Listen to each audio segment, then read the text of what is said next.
Welcome to my shop. My name is Steve. In this video I'm going to show you how I use the Tenoning Jig on a sliding table saw. I'm going to go through the setup and the jig itself, and let's just get to the saw. This is a typical Tenoning Jig that's commercially available for use on a standard table saw or cabinet saw. Normally there would be a bar on the bottom of this thing that would ride in the miter slot. In order to use it on a sliding table, since it doesn't have a miter slot, it's got a T slot in the sliding table. Some saws may have multiple T slots. This one was modified by the previous owner of the saw. I believe this is a Rockler jig, just from looking at the color. He added a 1/4-inch aluminum plate, drilled several holes, and basically provided a mechanism to clamp this jig to the sliding table saw.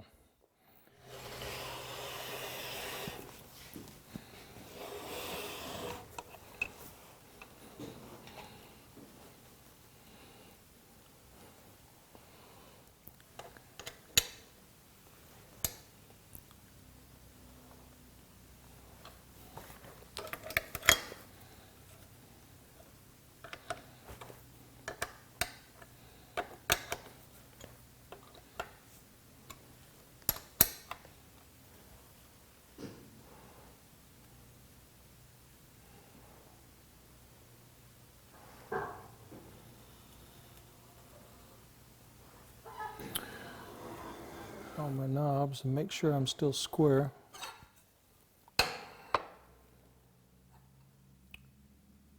And I'm not.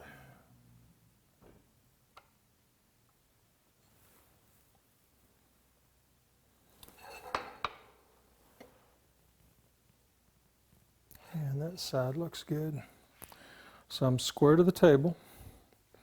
The blade's square to this. And this is set to about as close to 0 as I can get. And I think what I'm going to do is just back this off just a little bit. Give me a little clearance. Tilt the blade to 22.5 degrees, and I know I need to lower it too.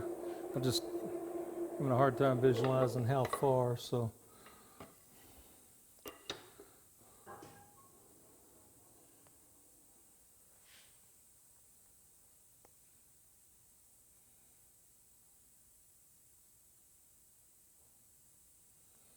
Okay, now what I'm going to do is move this to where just this bottom just kisses the blade tip. Right on that corner. Because for the flag case point, I'm going to want that to come right to the tip. I'll give that a try. Again, this is an experiment for me. This will be the first flag case I build, first time using this jig on the saw. I did used to have a similar jig on a when I had a cabinet saw.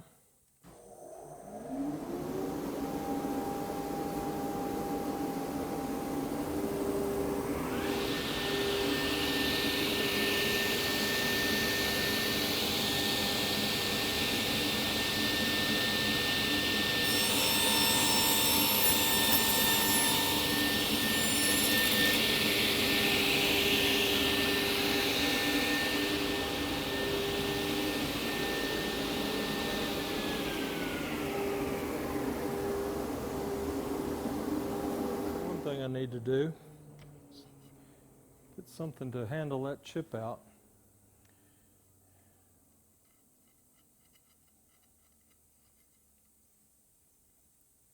And that went right to the point.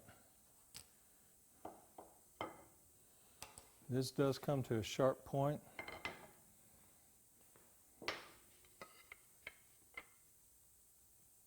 Square that way.